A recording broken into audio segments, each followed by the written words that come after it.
In this video, I'm going to show you how to find saved reels on Facebook. Let's jump right into it. Firstly, open your Facebook app. In your Facebook feed, look for the three horizontal lines or the menu icon. It's at the top right corner. In this menu, you'll see All Shortcuts section. Under Shortcuts, find and tap on Reels. Next, tap your profile icon. It's at the upper right corner of your screen. This takes you to your profile page.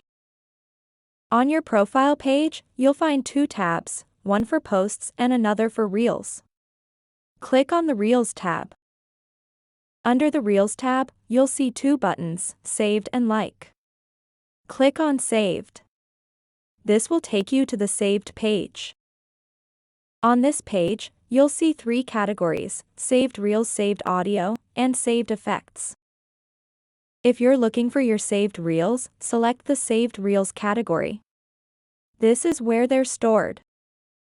Remember, your saved reels, audio, and effects are private and can only be seen by you.